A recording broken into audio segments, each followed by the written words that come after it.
Assalamu alaikum wa rahmatullahi wa barakatuhu. Bismillahi alhamdulillahi wa salatu wa salamu ala rasulillahi amma ba'd.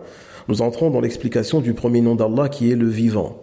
Avant de nous plonger dans l'explication de ce nom, je tiens à préciser que ce qui va vous impacter, qui aura un effet sur vous, n'est pas de savoir qu'Allah est vivant, vous le savez déjà, mais c'est plutôt de prendre ce nom dans les différents contextes religieux et de le méditer. Et c'est la méditation de ce nom-là dans les différents contextes qui impactera sur vous. Vous allez ressentir réellement, profondément le sens du nom d'Allah, le vivant. Et ça aura un impact très bénéfique sur vous. Et sachez que chaque nom d'Allah a un impact bénéfique sur nous, mais a un impact qui lui est propre, qui est différent des autres noms. Le vivant n'impactera pas sur vous comme le Tout-Puissant, comme le Sage, comme le Tout-Miséricordieux. Chaque nom d'Allah a un effet spécifique qui lui est propre sur le cœur. Donc, plus vous allez multiplier les connaissances des sens des noms d'Allah, plus vous allez ressentir ces différents impacts et effets sur vos cœurs, et cela va vous porter petit à petit vers la piété et vers la droiture, Inch'Allah. Vous l'avez donc compris que le but est de mettre en valeur la grandeur de la vie d'Allah afin de la ressentir. Et pour ce faire, nous allons mettre en vis-à-vis la vie de l'homme et la vie d'Allah. Et ainsi apparaîtra clairement la perfection de la vie d'Allah et l'imperfection de la vie de l'être humain, ainsi la grandeur de ce nom sera mise en valeur. Nous allons donc commencer par l'homme. Le Très-Haut a dit هل أتى على الإنسان حين من الدهر لم يكن شيئا مذكورا. Sourate Al-Insan, verset 1. S'est-il écoulé pour l'homme un laps de temps durant lequel il n'était même pas une chose mentionnable? Donc, Allah subhanahu wa ta'ala nous interroge. Posons-nous nous-mêmes la question.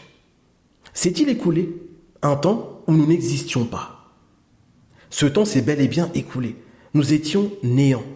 Donc pose-toi la question, mon frère ou ma sœur, où étais-tu en fait avant d'exister? Tu étais néant. Tu n'existais pas. Personne ne te connaissait.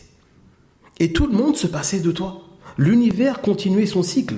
Donc, ce qui prouve que nous ne sommes pas indispensables à cet univers. Et lorsque nous mourrons, l'univers se passera de nous comme il se passait de nous avant. Ibn Kathir a dit, en explication de ce verset, l'homme a connu une période où il était totalement inexistant, insignifiant, une chose que l'on ne pouvait pas mentionner. Ibn Abbas a dit, personne ne le connaissait, ni sur terre, ni au ciel. Donc, les anges ne nous connaissaient pas, et les habitants de la terre ne nous connaissaient pas. Personne ne pensait à toi, personne n'avait besoin de toi. Avant que tu viennes à l'existence, tu étais totalement néant. Et certains commentateurs du Coran, ou la majorité, disent qu'il est question ici de notre père, Adam, et qu'il est resté 40 ans sous forme d'argile, c'est-à-dire avant qu'Allah ne lui insuffle l'esprit.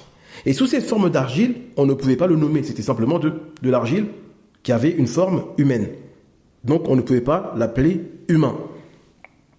D'autres ont dit aussi qu'il est question des différentes étapes intermédiaires que nous passons dans le ventre de la mère, avant de devenir totalement constitués. Donc, nous avons connu une période où nous étions totalement inexistants et nous sommes venus à l'existence étape par étape, petit à petit, ce qui prouve clairement notre imperfection.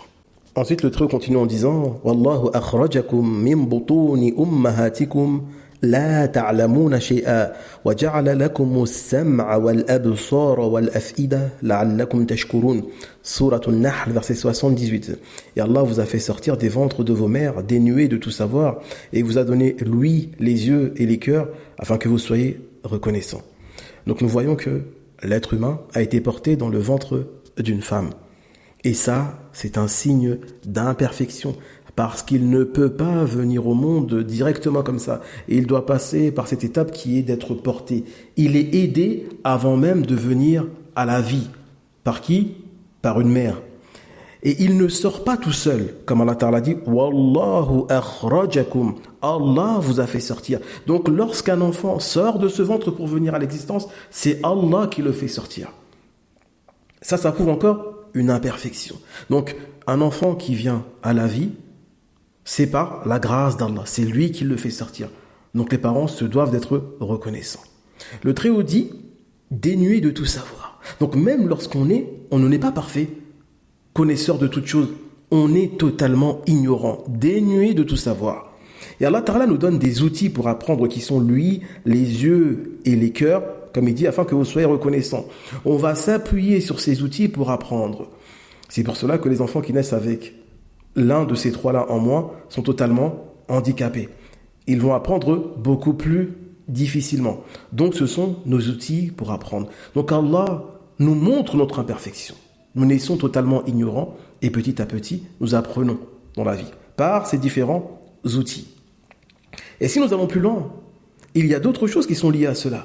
Notre mère ne nous aide pas que dans le ventre. Même lorsque nous naissons, nous avons besoin d'elle pour qu'elle nous allaite, pour qu'elle s'occupe de nous le soir, pour qu'elle nous surveille, pour qu'elle nous nettoie. Donc un enfant, lorsqu'on le laisse sur le dos, comme ça, une journée, il peut mourir si personne ne s'en occupe. Donc nous sommes totalement faibles et imparfaits lorsque nous naissons. Et ça, c'est clairement une marque d'imperfection. Nous vivons et ensuite nous mourrons. Le Très-Haut a dit « Kullu nafsin dha'iqatul maut » Surat Ali Imran, verset 185. Toute âme goûtera à la mort. Il a dit aussi « Wa ma ja'alna li basharin min qablika al-khuld afa in mitta fahumul khalidun » Surat Al-Anbiya, verset 34.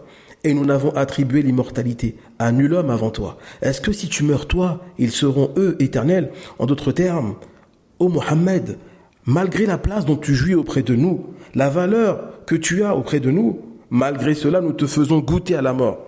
Penses-tu qu'eux resteront éternellement? Bien sûr que non. Si la meilleure créature goûte à la mort, nous goûterons tous à la mort.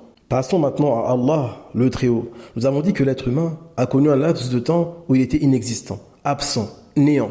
Le Très-Haut, décrivant son être parfait, a dit « Huwa al-awwal wal-akhiru wal-zahiru wal-batinu wa huwa bi kulli shay'in alim » Suratul Hadid, verset 3. C'est lui le premier et le dernier, l'apparent et le caché, et il est l'omniscient. Intéressons-nous à son nom, Al-Awwalu, le premier.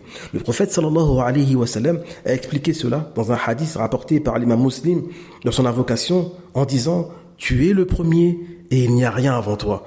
Ibn Jarir al-Tabari, qu'Allah lui fasse miséricorde, dit « Le premier signifiant avant toute chose sans limite. La ilaha illallah ».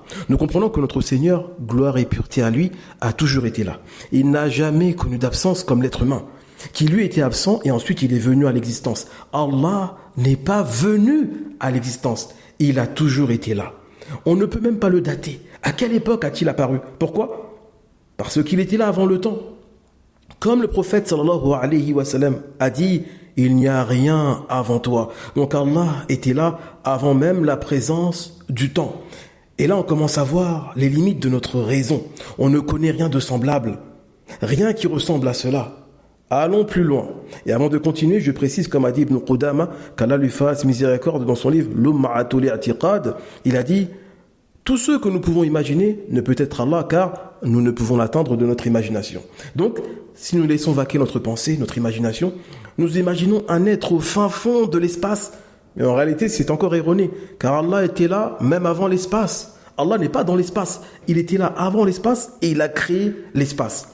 Donc, il nous apparaît clairement l'immense différence entre nous et le Créateur. Nous avons apparu à un moment donné de l'histoire et Allah a toujours été là, il n'a jamais connu d'absence. Poursuivons notre méditation, nous avons dit que l'être humain a été porté par une mère et ensuite il a été engendré. Le Très-Haut, décrivant son être parfait, a dit « Lam yalid wa lam yulad » Suratul Ikhlas, verset 3. Il n'a jamais engendré et n'a pas été engendré non plus. Ceci car s'il avait été engendré, il ne serait plus le premier.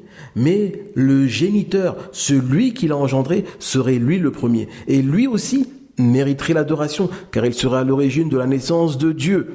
Donc, nous disons comme a dit le messager d'Allah sallallahu alayhi wa sallam, tu es le premier et il n'y a rien avant toi. Donc Allah Ta'ala est le premier et rien ne le précède.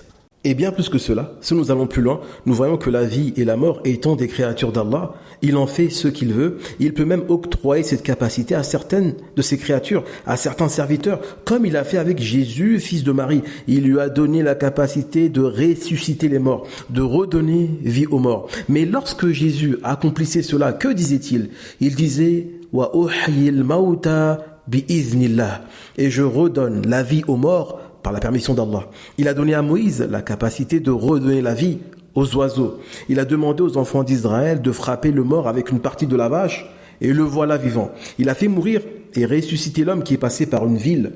Il a foudroyé les enfants d'Israël, ensuite il leur a redonné la vie. Et donc à cela, apparaît clairement la différence entre le Créateur et la créature. Et à ce stade, la perfection du Créateur commence à se dessiner dans vos cœurs.